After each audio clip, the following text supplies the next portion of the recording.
"Please marry my mother, mister. She's all I've got left," begged the little black girl. It was a plea torn from the very fabric of despair, echoing in the hollow chambers of a soul long accustomed to silence. This desperate cry, unbidden and sharp, pierced the thick, dust-laden air of a world that had forgotten kindness. Before we get into this tale, let us know in the comments, where are you watching from? And subscribe if you want more content like this one. The world outside Elias's rusted Ford was a sepia-toned canvas, scorched by a sun that offered no warmth, only a draining heat. Dust, a perpetual resident, coated everything, muffling the cries of a dying land. He had seen too many such places, too many vacant stares and empty promises, to feel anything but a dull ache in his chest, a ghost limb of a heart he swore he'd severed years ago. His destination was always nowhere, his purpose, perpetually lost in the swirling mists of regret. He was a man made of shadows and silence, carrying a past that clung to him like the grime under his fingernails, refusing to be scrubbed clean. The road had been his only constant companion, a winding ribbon of escape and a cruel reminder of all he had left behind, or perhaps all that had left him.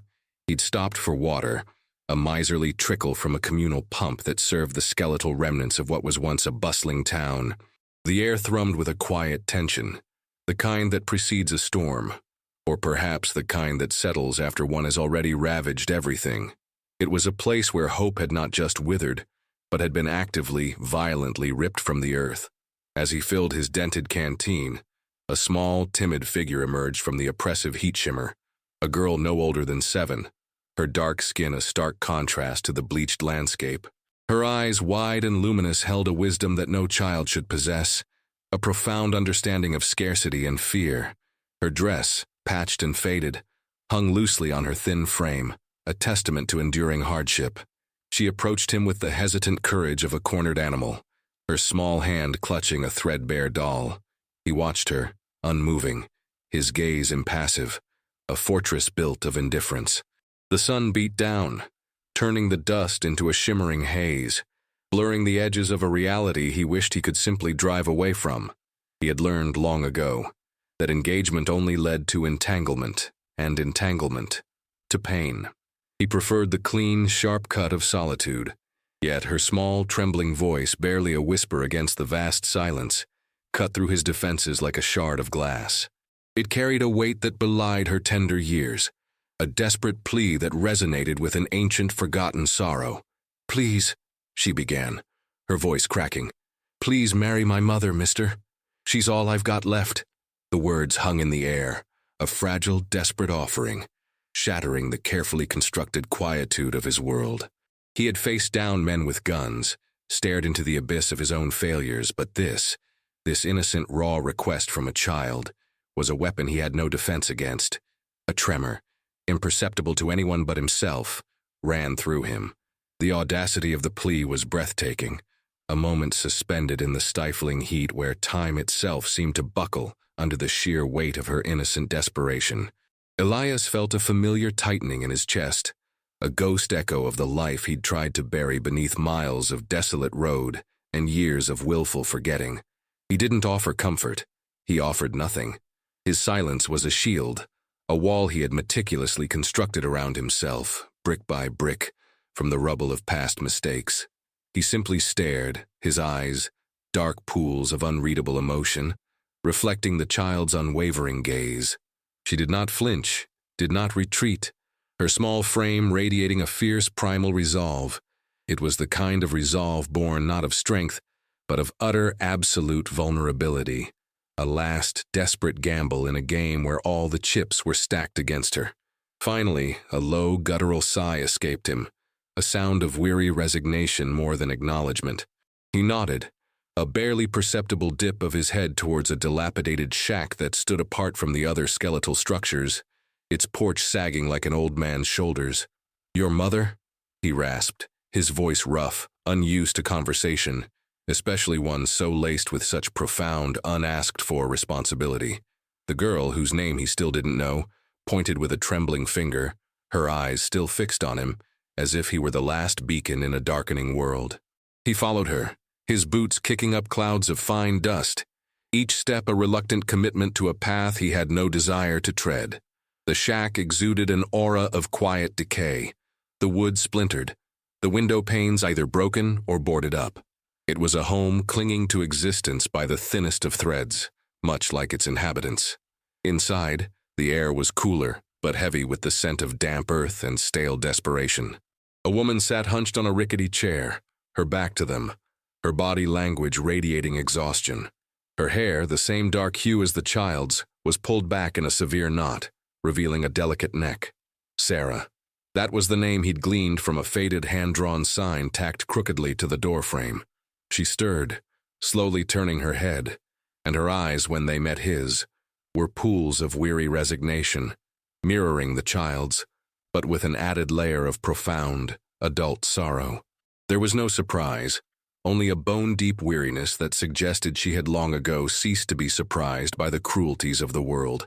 He saw the faint bruises on her arm, partially hidden by her threadbare sleeve, a subtle yet chilling detail that hinted at a struggle far deeper than mere poverty. It was a silent testament to the unseen battles she fought daily, a small, unsettling revelation that added another layer to the girl's desperate plea. The house itself felt like a stage set for tragedy, waiting for the final act. The silence in the shack was not empty. It was laden with unspoken histories, with the weight of unfulfilled promises and gnawing fears.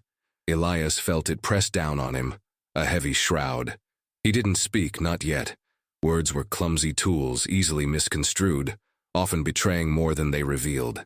His own past was a testament to that bitter truth. He stood, a solitary, imposing figure in the dim light, observing Sarah with the detached intensity of a predator. Yet there was something else in his gaze, a flicker of reluctant recognition.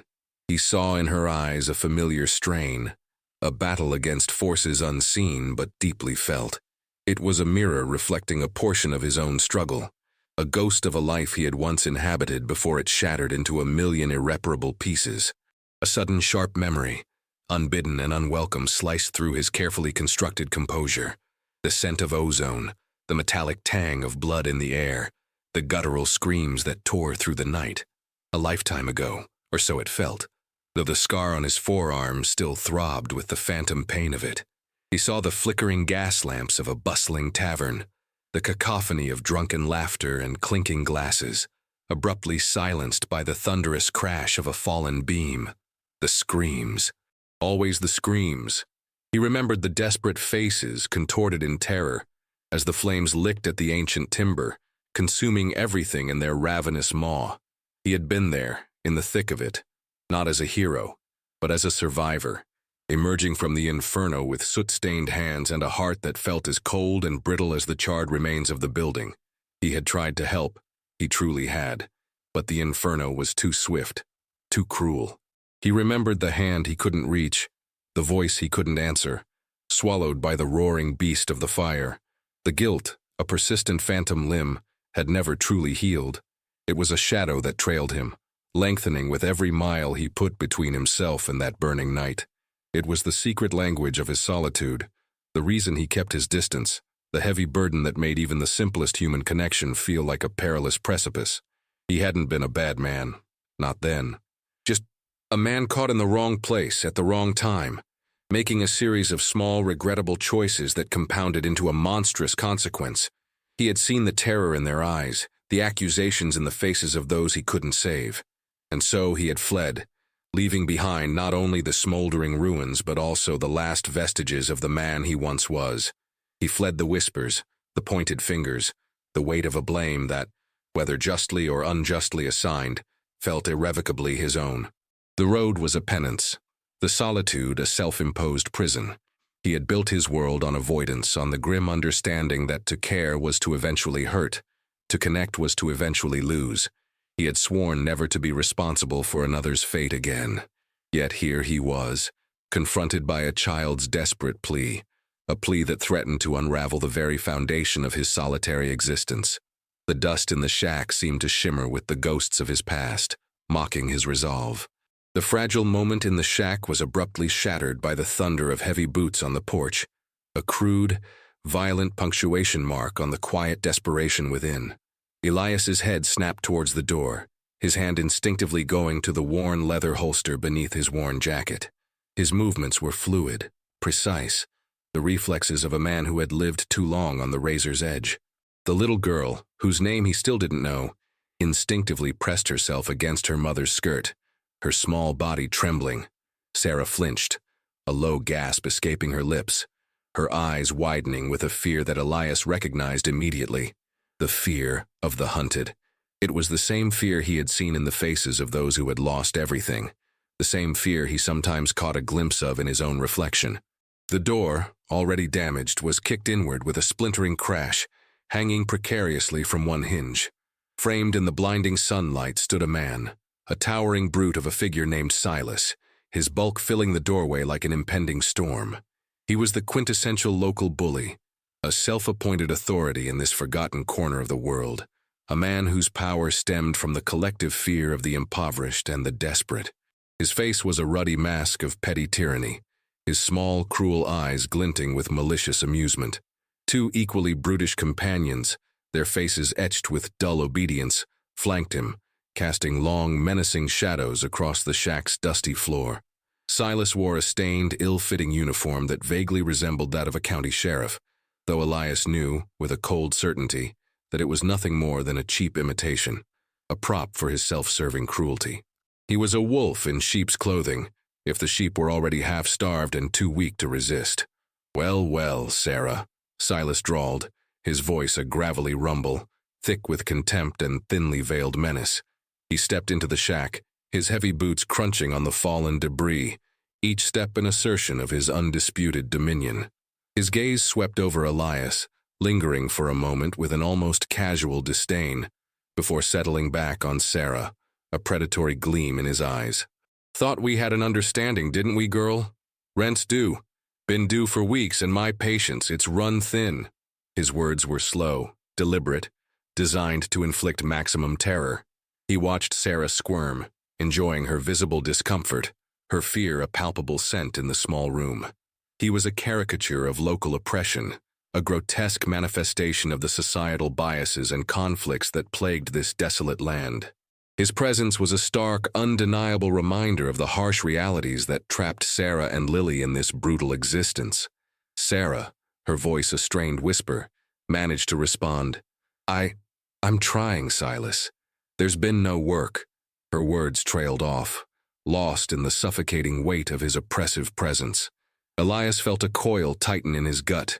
This wasn't just about rent. It was about power, about control, about the ruthless exploitation of the vulnerable. The air crackled with a tension that threatened to snap, and Elias knew, with a chilling certainty, that the quiet despair he had encountered moments ago was about to erupt into something far more dangerous. Silas chuckled, a harsh, humorless sound that scraped against the quiet. Trying gets you nowhere, Sarah, not in my book. What gets you somewhere is payment or arrangements." His eyes flickered to Lily, then back to Sarah, a lecherous suggestion in their depths that made Elias's stomach clench. The casual cruelty of it, the thinly veiled threat of taking what was owed by force, was a stark reminder of the savage nature of this world. Elias remained still, a statue carved from stone and silence, but beneath the surface a cold fury began to simmer.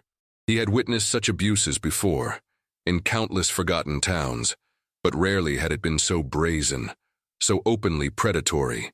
He had always chosen to remain an observer, a ghost passing through. But now, the girl's innocent plea echoed in his ears, a resonant bell demanding an answer he wasn't sure he possessed. The silence that followed was thick with menace, broken only by the rapid, shallow breaths of Sarah and Lily. Silas seemed to revel in it, letting the fear marinate, enjoying the taste of their helplessness. Elias's gaze drifted to the small, hand-stitched doll clutched tightly in Lily's hand, a poignant symbol of childhood innocence clinging desperately to a brutal reality. He thought of the fire, the screams, the faces he couldn't save. He had sworn off responsibility, had carved out a life of solitary wandering to escape the crushing weight of other people's fates. Yet here he stood, a silent witness to a familiar injustice, and the old, gnawing guilt began to stir in its long, dormant grave. The moral quandary deepened with every passing second. a heavy stone dragging him down into the murky waters of involvement. His eyes met Sarah's again, and this time he saw not just fear, but a flicker of raw defiance, a tiny spark in the vast ocean of her despair. It was a faint light, easily extinguished, but it was there nonetheless. It spoke of a mother's fierce, unwavering love, a will to protect, even against impossible odds. It was a silent plea, a desperate challenge to the indifference of the universe. He understood then, with a chilling clarity, that her desperation was not born of weakness, but of a profound, agonizing strength. She would fight until her last breath for her child. The bruises on her arm, once a mere detail, now screamed a louder truth. She had already been fighting. "What kind of arrangements, Silas?" Elias's voice cut through the tension, low and dangerous, a rumble of distant thunder. His words were terse, blunt, stripped of any pleasantries. It was not a question of curiosity, but a veiled challenge, a declaration that the rules of this particular game had just shifted.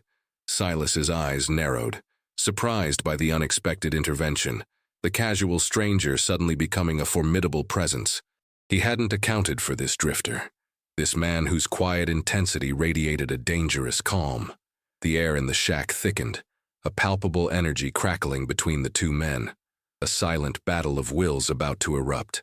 The dust motes danced in the shafts of light, oblivious to the escalating drama, a poignant visual metaphor for the insignificance of individual struggles against the vast, uncaring backdrop of the world. Silas's sneer tightened, his eyes assessing Elias with a new, grudging respect, tinged with annoyance. "This ain't your business, stranger." His voice held a deceptive calm, like the surface of a stagnant pond before a stone breaks it. "This is a matter between me and Sarah, and her debts." He emphasized the word, letting it hang in the air, heavy with unspoken threats. Elias didn't flinch. He knew this game, had played it in 1,000 different forms, in 1,000 different towns. He knew the type of man who thrived on fear, on the helplessness of others. It was a type he loathed, a type that echoed a part of himself he had long fought to suppress. A flash, sharper than the desert sun, ripped through Elias's mind. A different debt, one he couldn't outrun. He saw the flickering lamplight in the back room of a dusty saloon, the clink of poker chips, the smell of cheap whiskey and desperation. He was younger then, reckless, ambitious, a man driven by a hunger for something he couldn't quite name. Power, control, respect, or perhaps simply escape from the anonymity of his origins. He remembered the pile of money on the table, more than he had ever seen in his life, and the glint in his opponent's eyes. A hardened riverboat gambler named McCoy. Elias had cheated. A subtle shift of the cards, a practiced sleight of hand. He had won, but the victory had tasted like ash. McCoy, a man of few words but profound pride, had discovered the deception. There was no grand confrontation, no shouted accusations, just a quiet, chilling certainty in McCoy's gaze, a silent promise of retribution. The true debt wasn't the money. It was the integrity he had lost, the trust he had betrayed, the shadow he had cast over his own soul. He remembered the cold clarity of McCoy's voice, devoid of anger, full only of grim resolve. "A man who cheats at cards will cheat at life, Elias. And eventually life collects its due." He hadn't understood the full weight of those words then. He had scoffed, had walked away with his ill-gotten gains, believing he had outsmarted fate. But the memory had festered, a constant reminder of his own moral pliability, his capacity for dishonesty. It was the genesis of his wandering, not just fleeing from McCoy's potential wrath, but fleeing from the man he saw in the mirror, the man capable of such deceit. The fire, the screams, the unreached hand, those were the consequences of a life already tainted, a soul already compromised. The guilt from the fire was immediate and brutal. The guilt from the cheating was a slow, insidious poison, eroding his sense of self-worth piece by piece. He had learned that integrity was not an absolute but a fluid concept, easily bent, easily broken under pressure. This knowledge had made him cynical, had driven him to seek solace in detachment, believing that if he expected nothing from himself, he could not be disappointed. But now, in this wretched shack, faced with the pure, untainted fear in Lily's eyes and the quiet strength in Sarah's, The old lesson felt terribly, profoundly wrong. The weight of his own past, of his own compromises, pressed down on him. The debt he truly owed was not to McCoy, but to the ghost of the man he could have been, the man who would have stood up for what was right without hesitation, without the suffocating burden of his own flawed history. He was tired of running. The air was thick with the dust of the past and the unspoken dangers of the present.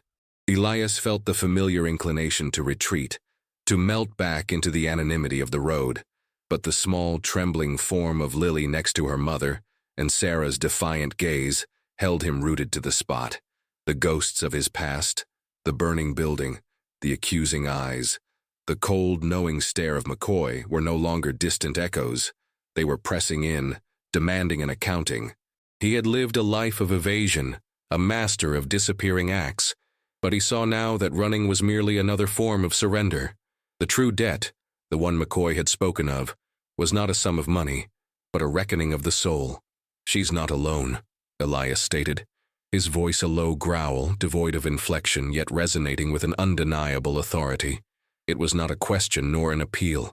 It was a declaration, a line drawn in the shifting sands.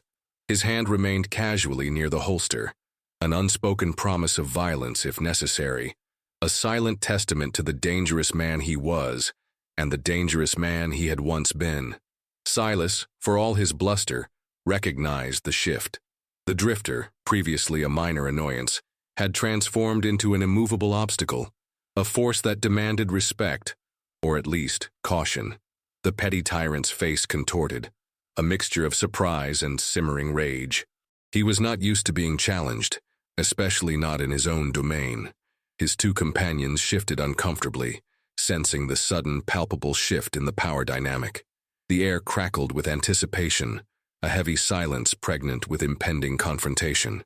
Sarah gasped, a small, choked sound of disbelief and dawning hope. Her eyes, wide and luminous, met Elias's, searching for an answer he couldn't articulate, a reason for his sudden, inexplicable intervention.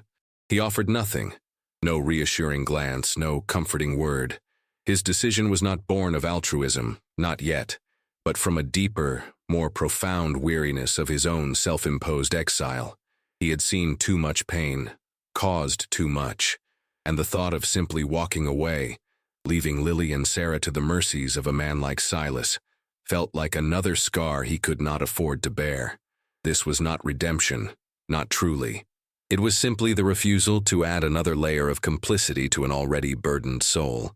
"Get out," Elias said, his voice dropping to a near whisper, yet each syllable was sharp, like a shard of broken glass.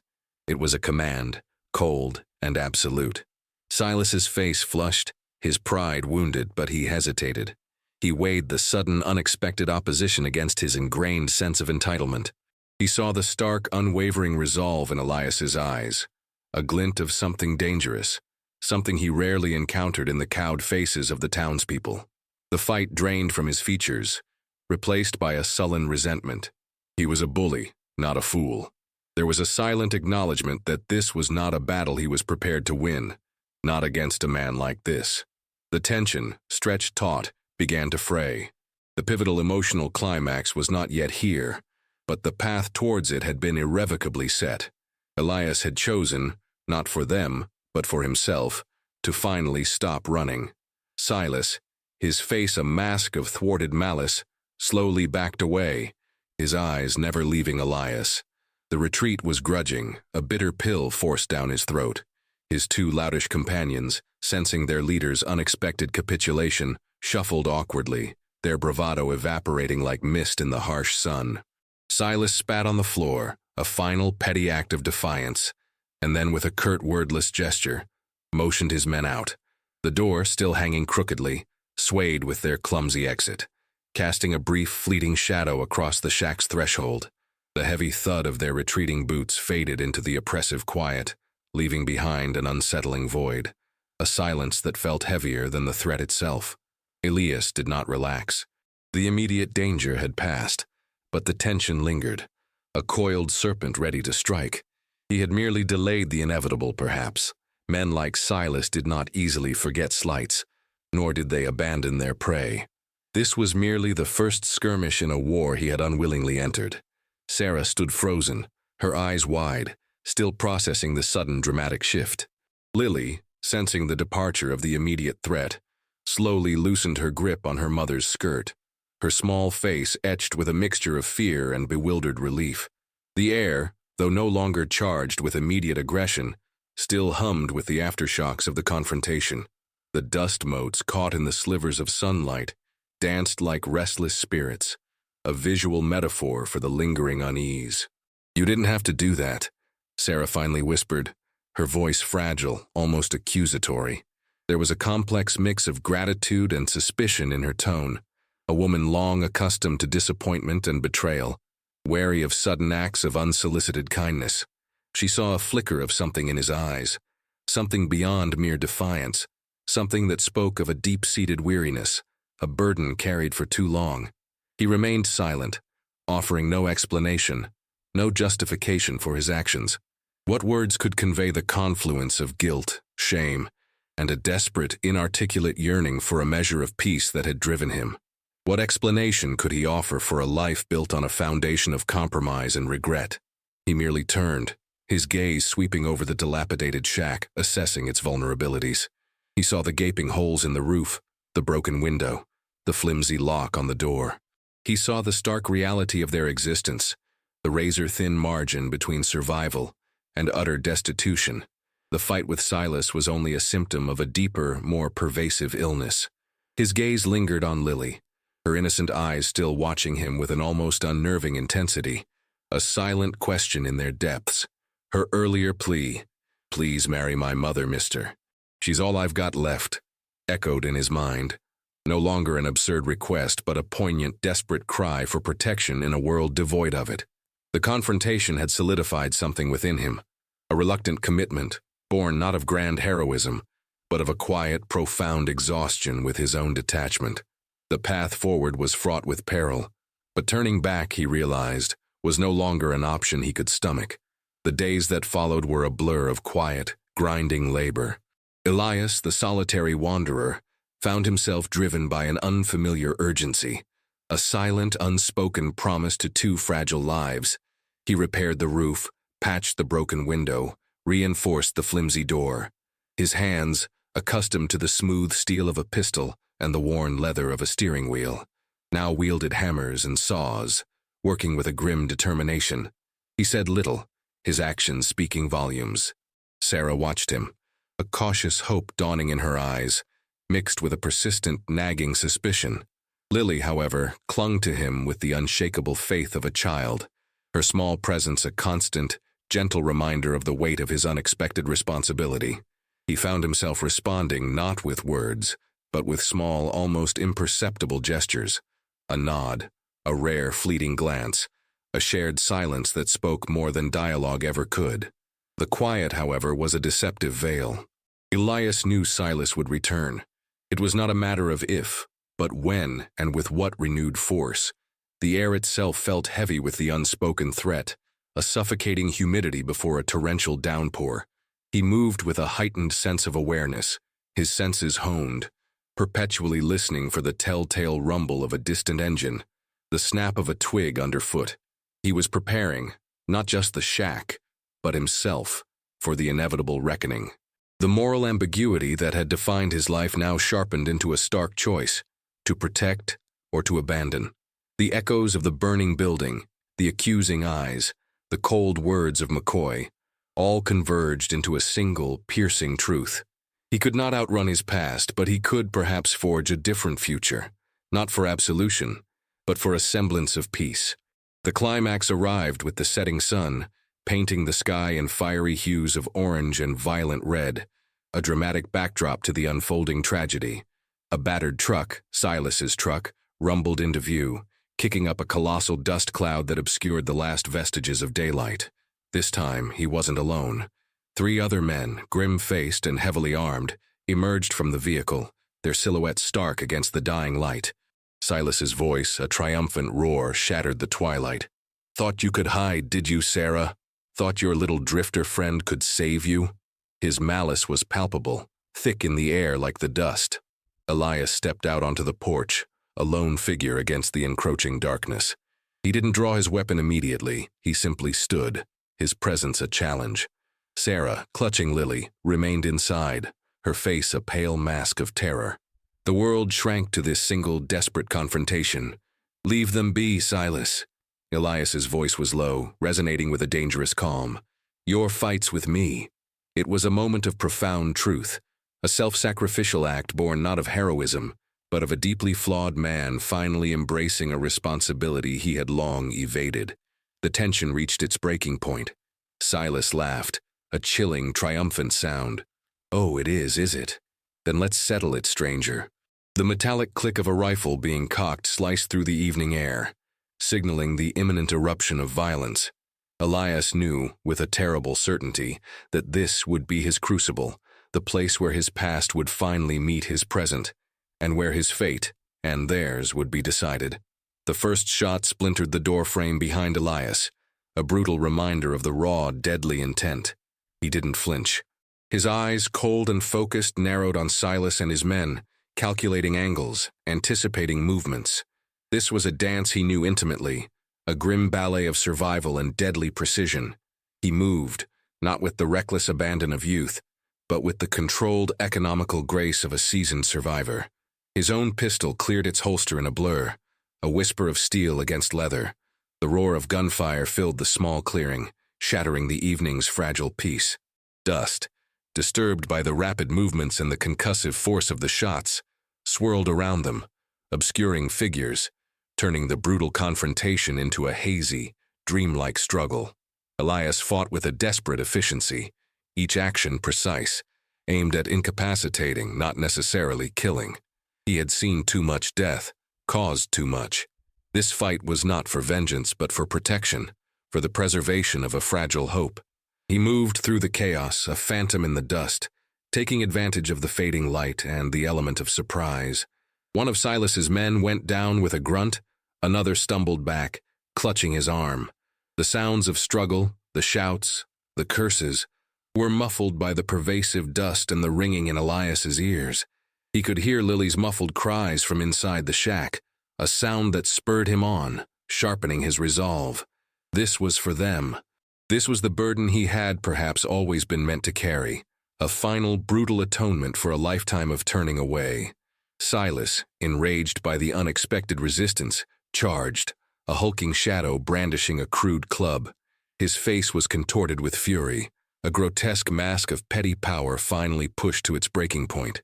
Elias met him head-on, not shying away, but moving into the fray. There was a jarring impact, a sickening crunch, and Elias felt a searing pain rip through his side. He staggered, but did not fall, his grip on his pistol unwavering.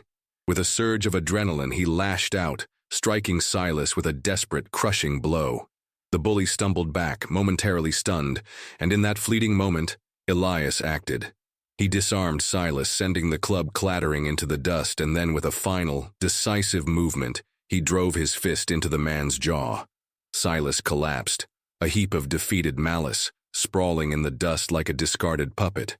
His remaining men, seeing their leader fall, hesitated, their resolve shattered. They exchanged panicked glances and then, without a word, fled into the darkness, their hurried footsteps fading into the silence.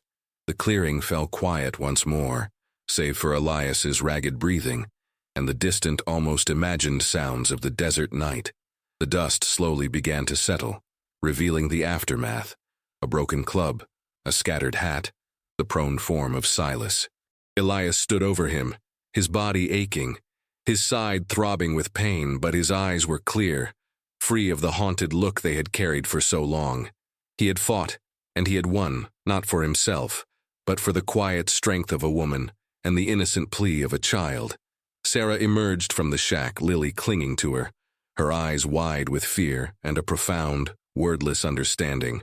She saw the weary triumph in his gaze, the quiet sacrifice.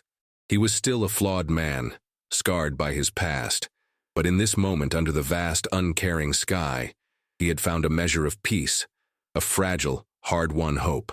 The road still stretched ahead, but for the first time in a long time, he was not running. He was standing still, rooted in a place he had unexpectedly made his own, a place where a small, desperate family had given him a reason to finally stop. The sun would rise again, and with it perhaps a fragile new beginning for them all.